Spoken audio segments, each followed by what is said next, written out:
அதை நான் மட்டப்படுத்தி பேசல, சொல்றேன் இங்க வெயிட் எது அப்படிங்கறது சொல்றேன். உயிர் கையில கொண்டு போய் கொடுக்கறது தான் அல்லாஹ் உயிர். அல்லாஹ் ஏத்துக்கிறது நம்மளுடைய உயிரையும் நம்முடைய பொருளாதாரத்தை தான் அல்லாஹ் ரெண்டு கையை நீட்டி வாங்கிக்கிறான். தொழுகையெல்லாம் இது எல்லாரும் பண்ணக்கூடிய வேலை. இது என்ன, இதுல என்ன பெரிய உனக்கு சிறப்பு இருக்குங்க? இது எல்லாருமே செஞ்சுட்டு போயிடுவானே. இன்னைக்கு பாருங்க, கஞ்சனா இருக்கக்கூடியவன் தொழுகையில எவ்வளவு ஈடுபாடா இருக்கான், கடுமையான உள்ளம் கொண்டவன். போய் பாருங்க, நமக்கு முன்னாடி சுன்னத்தை எவ்வளவு அழகா நிறைவேற்றுறான், அவன் பாட்டு எவ்வளவு சிஸ்டமேட்டிக்கா தொழுகிறான். நிறைய பேர் இருக்கிறாங்க அந்த மாதிரி.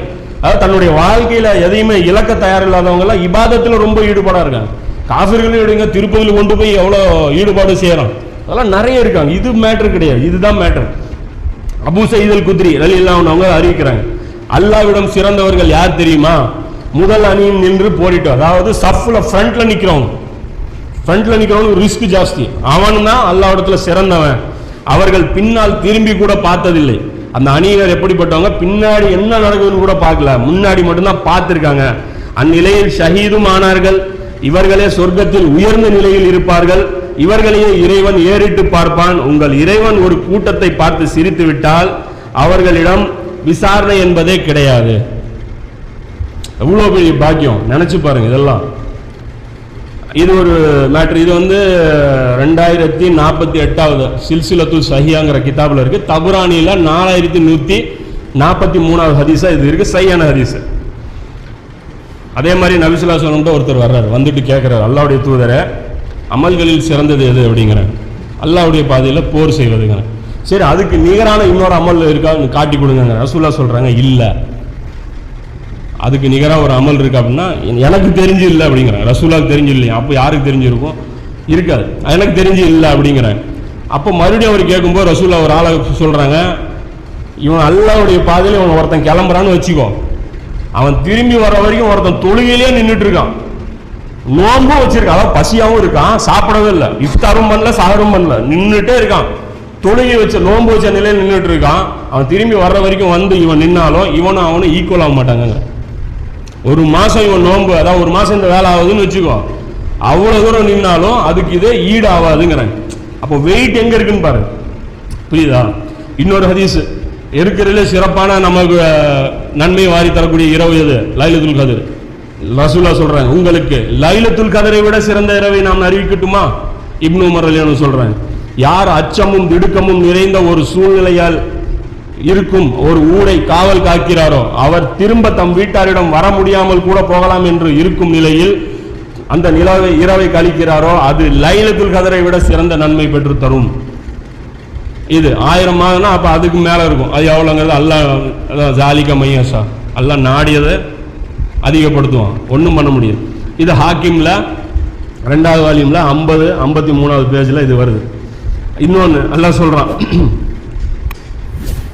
இந்த வசனம் வருது இல்லையா, தம்மிடம் இருக்கும் நிலையை தாமே மாற்றிக்கொள்ளாத வரை அல்லாஹ் யாரையும் மாற்றுவதில்லை அப்படிங்கிறது. அந்த வசனத்துக்கு நபி ஸல்லல்லாஹு அலைஹி வஸல்லம் தஃப்சீர் பண்றாங்க. அந்த வசனத்தை என்ன நினைச்சுக்கிட்டாங்க, நம்ம வேற நினைச்சு. ரசூலுல்லாஹ் சொல்றாங்க, அல்லாஹ் ஒரு சமுதாயம் தம் நிலையை தாமே மாற்றிக்கொள்ளாத வரை நிச்சயமாக வலுக்கட்டாயமாக அல்லாஹ் அவர்களை மாற்றுவதில்லை என்று அந்த வசனத்தை ஓதிட்டு நபி ஸல்லல்லாஹு அலைஹி வஸல்லம் அதுக்கு விளக்கமா இந்த தஃப்சீரா இந்த ஹதீஸை முஹத்திஸின் சொல்றாங்க. இது 13வது அத்தியாயத்தில் 11வது வசனம். இந்த வசனம் அதுக்கு விளக்கம் பார்த்தீங்கன்னா அஸ்ஸஹியாங்கிற அந்த புக்கில் 2856வது ஹதீஸா இருக்கு. அப்புறம் சில்சிலத்து சஹியாங்கிற அந்த கிதாபில் 2வது பாகத்தில் 270வது பக்கத்தில் இந்த ஹதீஸ் கொண்டு வரப்படுது, சஹியான ஹதீஸ். நீங்கள் ரசூலுல்லாஹ் சொல்றாங்க, நீங்கள் கைகளில் மாட்டின் வாளை பிடித்துக் கொள்வீர்கள். மாட்டுக்கு பின்னாடி போய் மாட்டை வாழை பிடிச்சுக்குவீங்க, விவசாயம் பண்ணதுக்கு அது பின்னாடி போயிடுவீங்க, விவசாயத்திலும் மூழ்கி விடுவீர்கள், அதாவது துனியாவை நோக்கி நீங்க போயிடுவீங்க. இந்த நிலையில் திருப்தி அடைந்து கொள்வீர்கள். அவங்க தான் போகிறோமே, மொதல் சஃபில் நிற்கிறோமே, நம்ம தான் வீட்டிலேருந்து ஒழுவு செஞ்சு ஒரு 8க்கு ஒரு நன்மை வச்சு சம்பாதிச்சிருக்கோமே, திருப்தி அடைஞ்சிருவீங்க. மேலும் அல்லாஹ்வுக்காக போரிடுவதை கைவிட்டு விடுவீர்கள். இதை நீங்கள் இந்த வேலையை நீங்கள் நிறுத்திடுவீங்க. நபி ஸல்லல்லாஹு சொல்கிறாங்க, அப்போது அல்லாஹ் உங்களுக்கு கிஃப்டாக என்ன தருவான்? உங்கள் மீது இழிவை சாட்டுவான். யூதர்களுக்கு அல்லாஹ் சாட்டினால உங்கள் மீது வறுமையும் இழிவும் சாட்டப்பட்டது. நீ சச்சார் கமிட்டி அறிக்கை மாறணும் அப்படின்னா நம்மளுடைய சிந்தனை மாறணும். அப்போ தான் நமக்கு இந்த வறுமையும் இந்த இழிவும் நம்மளுக்கு போகும். இதை நீ ஒருபோதும் அல்லாஹ் நீக்கவே மாட்டான். இந்த நிலையை அல்லாஹ் ஒருபோதும் நீக்க மாட்டான். நம்ம எவ்வளோ டாக்டர் ஆனாலும் இன்ஜினியர் ஆனாலும் நம்மளை நீக்க மாட்டான். எதுவரை எனில் நீங்களாக தீனின் பக்கம் திரும்பாத வரை. தீன்னா எது பாருங்க, தீனின் பக்கம் திரும்பாதவரை அப்படிங்கிறான். அப்போ தீனுங்கிறது நாம புரிஞ்சுக்கிற விஷயம் தவறா புரிஞ்சுக்கிறோம் அப்படிங்கிறது ஒரு விஷயம். கடைசியா இந்த ஒரு ஹதீஸ் மட்டும், இது சரியான ஹதீஸ், இந்த ஒரு ஹதீஸ் மட்டும் சொல்லிட்டு இது இன்ஷா அல்லாஹ் முடிச்சுக்கலாம். இது வந்து இப்னு ஹிப்பான்ல சஹி இப்னு ஹிப்பானுங்கிற அந்த நூலில் 4711வது ஹதீஸா இது இருக்கு, சையான ஹதீஸ். ரோமாபுரியில் ஒரு ஊரில் போரிட்டு கொண்டு இருந்தோம் நாங்கள். சஹாபா தாபியன்கள் சொல்றாங்க ரோமாபுரியில். அதாவது இது வந்து எப்போ நடந்தது அப்படின்னா உமர்லினுடைய ஆட்சி காலத்தில் ரோமாபுரியில் போய் ரோமில் வந்து ஆட்சி பண்ணுறாங்க. இது எப்படி போறேன்னா அது தெரிஞ்சுக்கோ. ரசூல்லா ஒரு படை அனுப்புகிறாங்களா மரணிக்கிற தருவாயில் உசாமாவுடைய தலைமையில். அப்போ அந்த படை என்ன ஆயிடுது, திரும்பி வந்துடுது போல. அந்த படம் மறுபடியும் அபூபக்கர் அனுப்பிச்சு வைக்கிறாங்க, அது போய் வெற்றி கிடைக்கல. ரெண்டாவது மறுபடியும் உமர்லியோட காலத்தில் இந்த படை போகுது, இப்போதான் அது வெற்றி கிடைக்குது. அந்த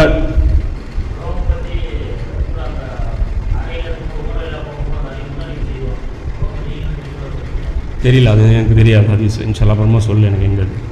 அது பார்த்தீங்கன்னா அந்த ஹதீஸ் வந்து பார்த்தீங்கன்னா அது அவர் போரிட்டு இருக்காங்க. அந்த டைமில் அவங்களுக்கு அமீரா யார் இருக்காங்க, உக்குபா பின் ஆமீர் அப்படிங்கிற சஹாபி அமீரா இருக்கிறாங்க. அப்போது ஒரு பெரும்படை திடீர்னு எங்கள் முன் வந்தது. போர் நடந்துட்டு இருக்கு, திடீர்னு ஒரு பெரிய ஒரு கூட்டம் வந்துருச்சு.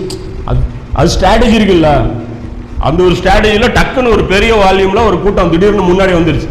ஒரு மனிதர் தன்னந்தனியாக அதில் நுழைந்து விட்டார். ஒருத்தர் என்ன பண்றாரு, அந்த முஸ்லீம் ஒரு ஆள் வாள் எடுத்துட்டு அந்த கூட்டத்துக்குள்ள நுழைஞ்சிட்டார். அதாவது சூசைட் அட்டெம்ப்ட் இது.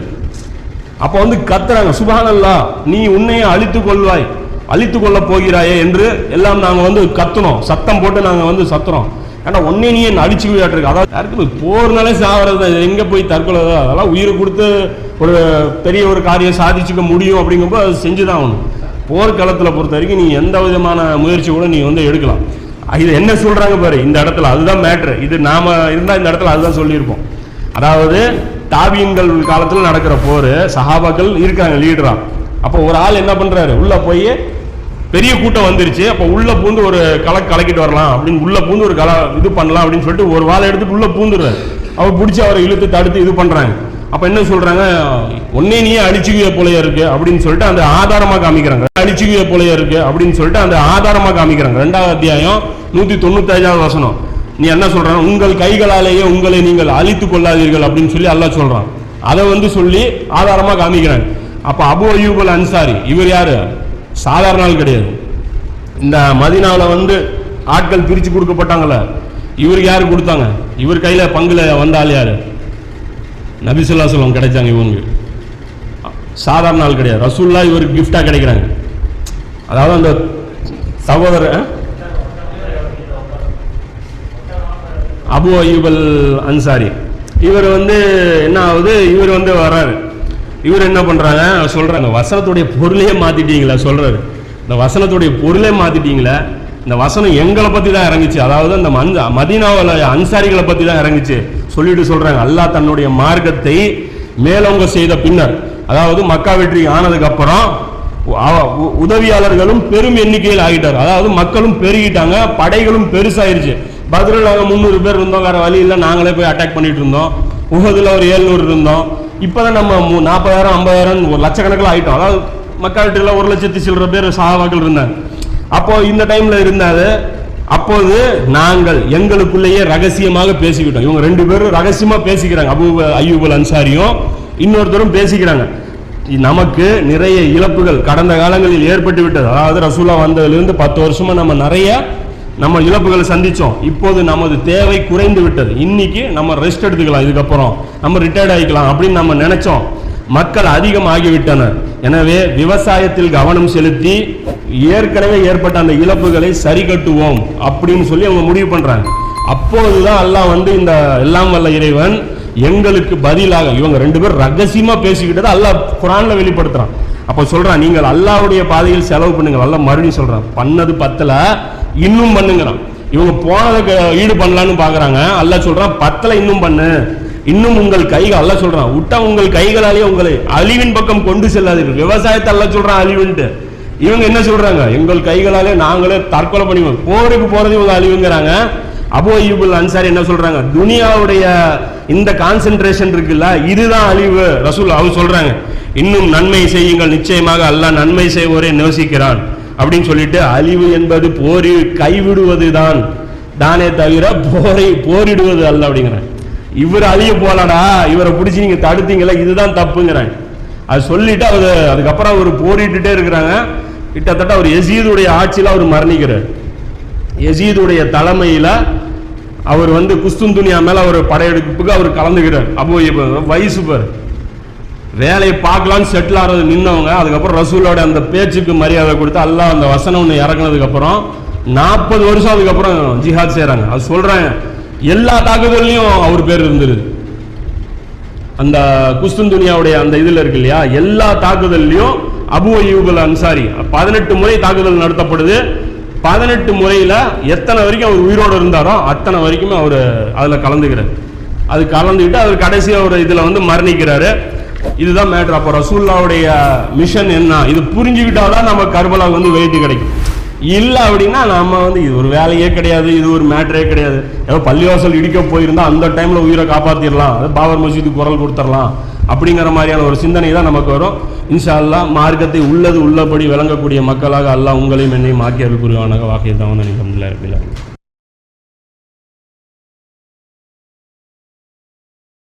ஈசா நபி அதை சொல்றாங்கல்ல, மறுப்பை உணர்ந்த போது அல்லாஹ் சொல்றாங்கல்ல, மறுப்பை உணர்ந்த போது அப்பதான் கேட்கறாங்க, இருக்கிற எல்லாம் பத்தாது, அல்லாஹ்வுக்காக உதவி செய்பவர்கள் யார், நாம ஸ்டார்ட் பண்ணலாம், இருக்கிற ஆளை வச்சு ஸ்டார்ட் பண்ணலாங்கிறாரு. எத்து அவருடைய தைரியம் பாரு எப்படிப்பட்ட ஆளுன்ட்டு. அவரை போய் ஒரு கண்ணத்தை காட்டினா இன்னொரு காட்ட சொல்லி என்ன கதி அவரை பண்ணி வச்சிருக்கு. அவர் எப்படிப்பட்ட ஆள் பாரு, 12 பேரை வச்சுட்டு அந்த வேலை செய்யறேங்கிறாரு பாரு. யாரு அது இல்ல, உலக கிலாபத்து, உலக கிலாபத்து ரசூலுல்லாஹ் உலக கிலாபத்து சாதாரண மொத்த உலகத்தை ஆட்சி பண்றது. ஒரு ஊரு ஸ்ட்ராங் ஆகிற வரைக்கும் அடுத்த ஊர்ல கான்சென்ட்ரேட் பண்ண போற. ரசூலுல்லாஹ்வுடைய சுன்னத் இதுதான்.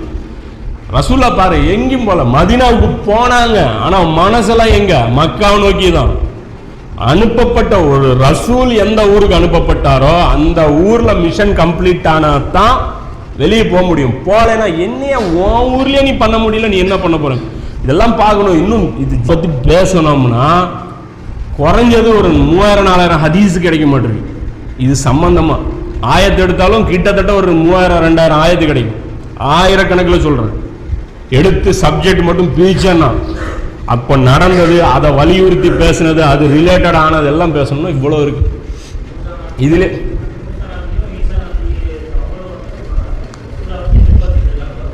என்ன பண்றது, கை வீசிட்டாங்க. செகண்ட் ஆப்ஷன் கேட்டா அல்லாஹ் தரமாட்டேங்கிறான்.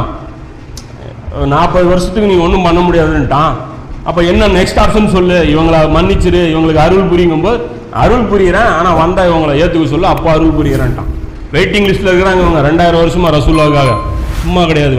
அதனாலதான் துவா செஞ்சுட்டே இருக்காங்க, மறுபடியும் அல்லாஹ்வுடைய அருளுக்கு கீழே நம்ம வரணும். அப்ப அல்லாஹ் பக்ரால சொல்றான்ல, எல்லாமே படிச்சுனா இப்பதான் பக்ரா புரியும். அல்லாஹ் சொல்றான், இதற்கு முன் நீங்கள் இதை வைத்து பிரார்த்தனை செய்து கொண்டு இருந்தீர்கள், அதாவது இந்த இழிநிலை போகணுங்கிறதுக்கு.